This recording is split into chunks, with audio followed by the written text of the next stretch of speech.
is Ash Wednesday, the start of the church season that we call Lent. Lent ends on Easter Sunday. The span of time between Ash Wednesday and Easter Sunday, not counting the Sundays in between, is 40 days. That's intentional. Lent is supposed to parallel the 40 days that Jesus spent in a desert wilderness, being tempted prior to entering his public ministry. That experience was for him a time of spiritual preparation, of training. It was a time for him to face and overcome temptations that he would experience over and over again during his public life, most notably when it was time for him to embrace his death. At the heart of those temptations was an issue of identity. How would Jesus go about accomplishing the mission he came to accomplish? Bringing God's kingdom to earth as it is in heaven. Would he choose a top-down strategy? Use his God power to enforce his will on people while keeping himself safe? That's how kings normally do it. Or would he choose an inside-out strategy? Live his life in such a way that made real, authentic, internal transformation possible, even if it meant putting himself at risk. The season of Lent offers us an opportunity to ask similar questions of ourselves. How will we live the life that God has given us? How will we participate in God's work in the world? This is a season for us to also face and hopefully overcome temptations that keep us from living God's life and from participating in God's work God's way. It's a season of spiritual preparation, of training. And let's be honest, we need it.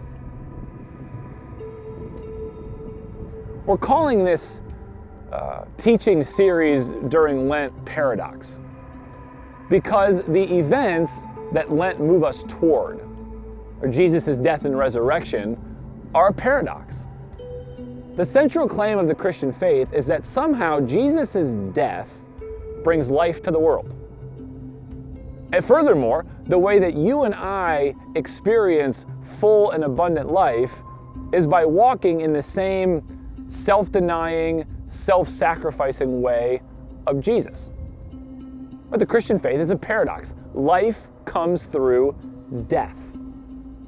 And death is not something that you and I are hardwired to choose. We are life-seeking creatures, self-preserving by nature.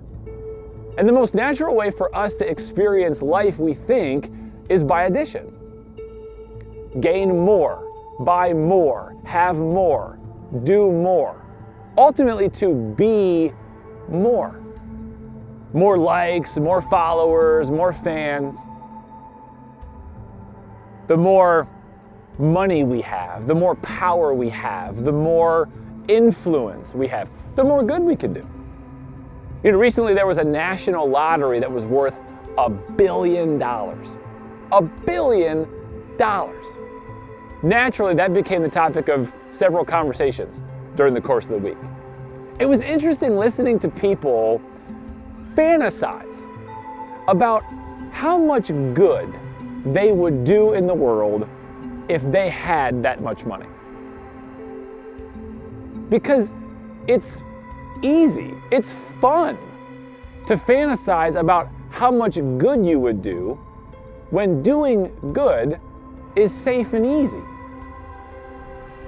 When you can take $100 million and put it in the bank so that you and your descendants can live comfortably forever, helping people no longer comes at a cost. Why is it that in our normal, everyday lives, we don't spend as much time thinking about, fantasizing about, planning for doing good in the world? Because in our normal, everyday lives, giving ourselves away like that comes at a real cost. You actually have to go without something You have to sacrifice. You have to choose and embrace a kind of dying. And most of us simply do not want to do that. Jesus tells his would-be followers that the way to life is not having more, but less. That the road to life doesn't come from chasing after what feels like life. It comes from embracing what feels like death. The season of Lent is our opportunity to train ourselves, to prepare ourselves. If you and I are going to faithfully follow Jesus Christ, at some point we're going to have to choose to deny ourselves to embody love in the world. And we will not make that choice if we're not prepared, trained to make it. That's what this season and what this series is all about. It's an opportunity for us to face and hopefully overcome the temptations that keep us from living God's life, from participating in God's work, God's way.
In Jesus' culture, as in any culture, there were things that you could do that would earn you public recognition and praise. So, for instance, if you gave what the public perceived to be large amounts of money, you would be praised for your generosity. If you prayed for long periods of time or using impressive language, you would be praised for your spiritual maturity. If you fasted, abstained from food for long periods of time or regularly, you might be praised for your spiritual devotion, your commitment, your discipline. Now, there's nothing wrong with being recognized and praised, but what often happens is because we typically do the things that we get praised for, over time, we end up doing things in order to receive praise for doing them. We don't do things because they're the right things to do or because they represent the good or the beautiful, but because we get praised and recognized for it.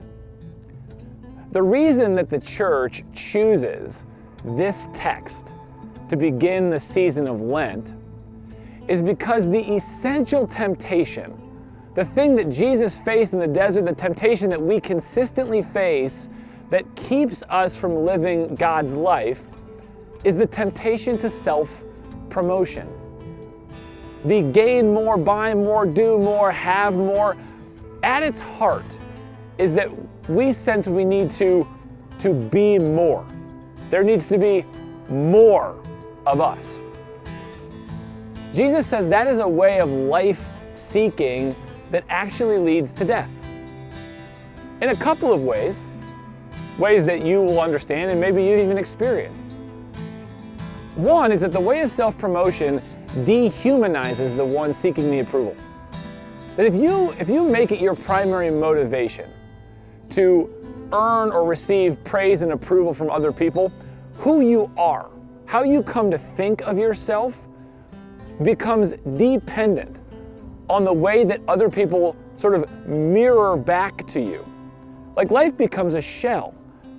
The way Jesus talked about this, he used the imagery of whitewashed tombs. In Jewish culture, if you stepped on or touched a burial site, you were considered ceremonially unclean.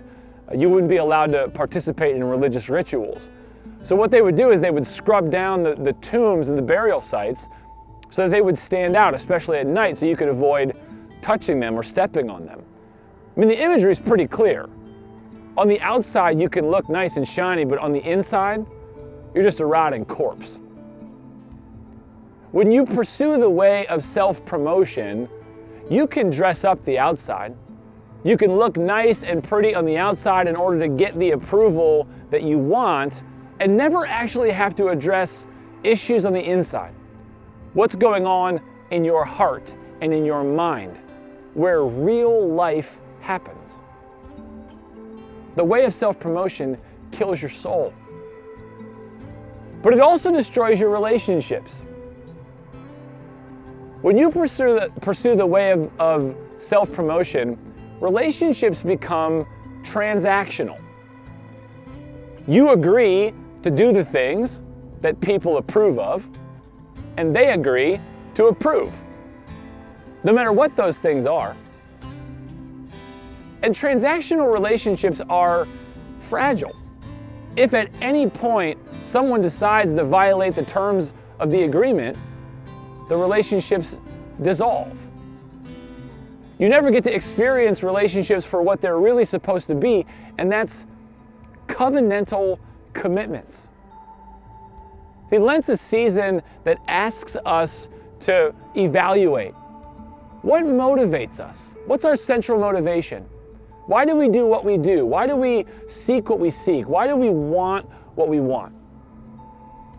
Is it because we're pursuing the way of self-promotion, thinking that if we have more, be more, we'll have more life? Or are we driven by a simple desire to be obedient and to serve, no matter what happens or no matter what it costs us? In the former, we think will lead to life. Jesus says it actually leads to death. The latter may be uncomfortable, it may require suffering and sacrifice, but Jesus says that it leads to true, full, that is, meaningful life.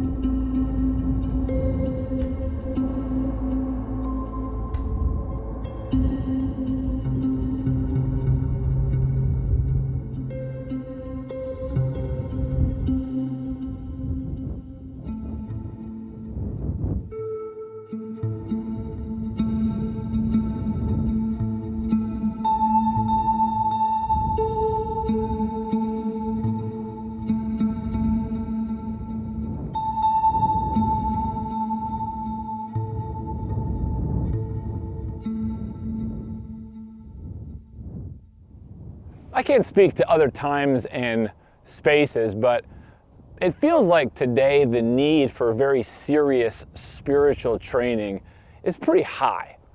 I mean, in Jesus' culture, the behaviors that would earn you public praise were things like giving, praying, and fasting. Now, those behaviors will still earn you some public praise in specifically religious subcultures like a church. But this temptation to self-promotion isn't limited to specifically religious behaviors. Anything you do with the goal or the aim of self-promotion is going to lead to the same spiritual reality.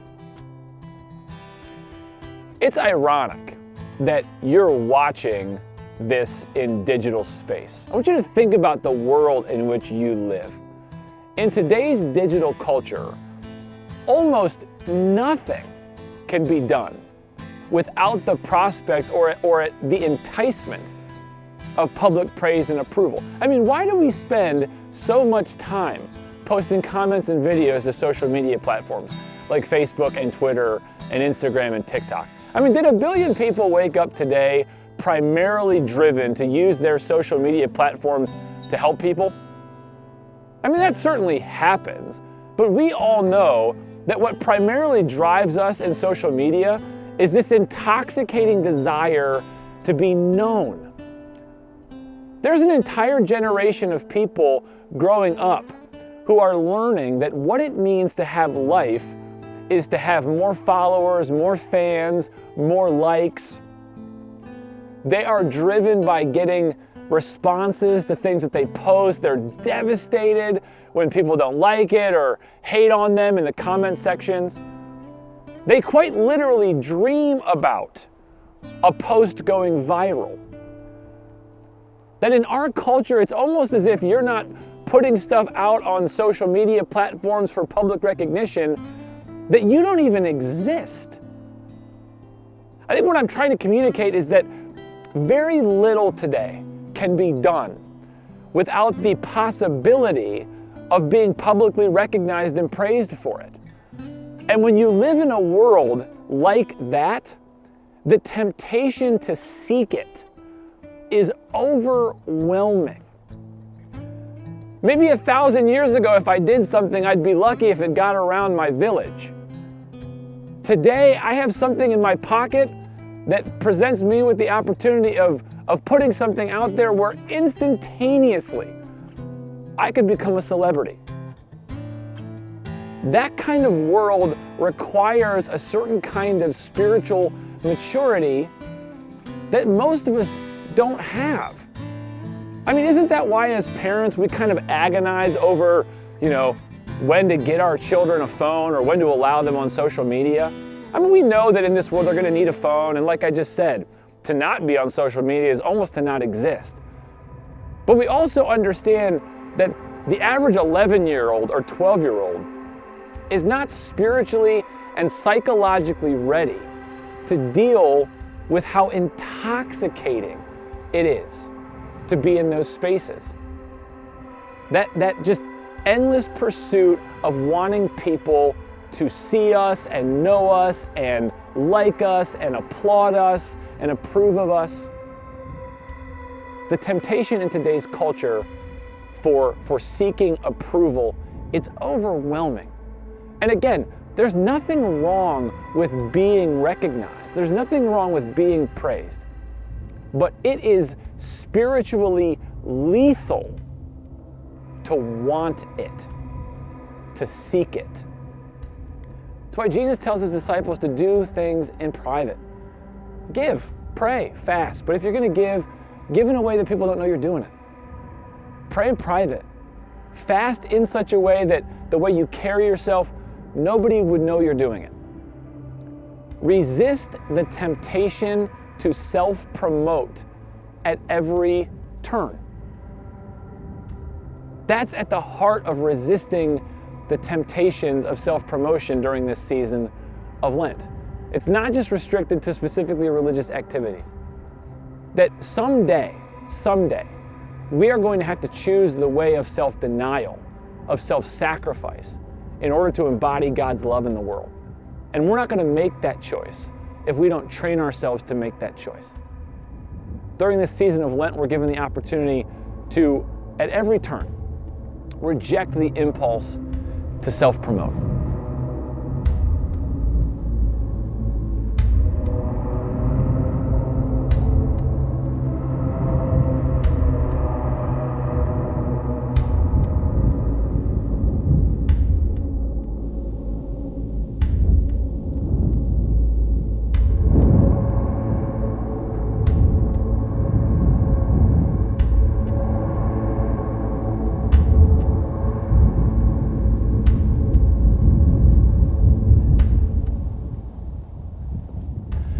I'm here in a cemetery surrounded by probably thousands of graves of people that I never knew. I don't know what kind of lives they lived. I don't know what kind of impact they had or could have had but didn't. All I know is that they lived, they died, and I don't know anything else about them. I also know that the same will one day be true of me. That someday I will die and I will be laid to rest in a place like this, and the vast majority of people who have ever lived on this planet will have never known me and won't care. It's a reminder to me that pursuing the way of self-promotion is fruitless. Whether I'm known by 10 people or 10 million, I'm going to end up in the same place.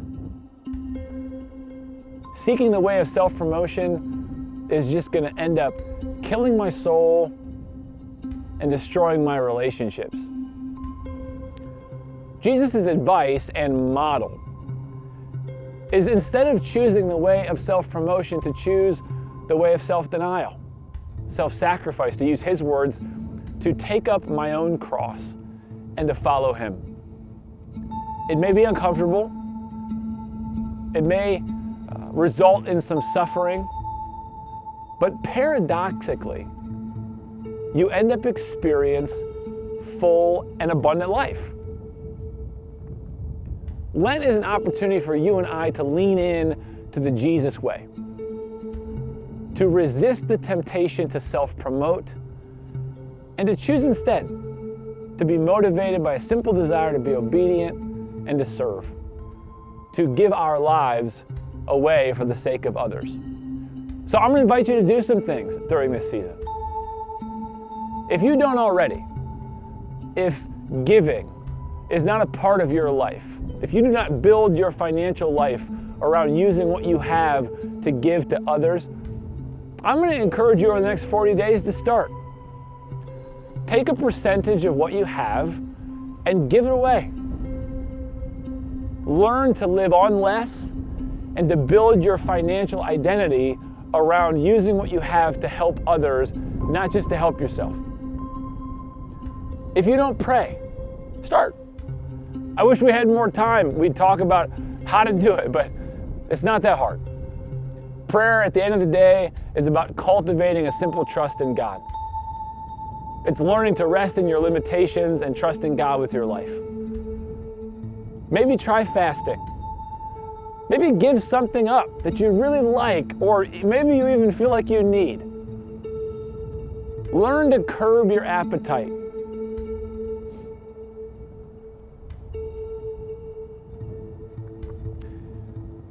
But it doesn't have to be just restricted to overtly religious practices.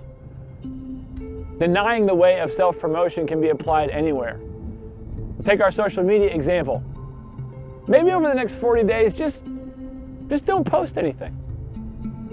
Or if you're going to post something, maybe only post things that are helpful, useful to other people. Or maybe things that highlight other people, instead of highlighting yourself or what you think or what you've done or where you've gone or what you have.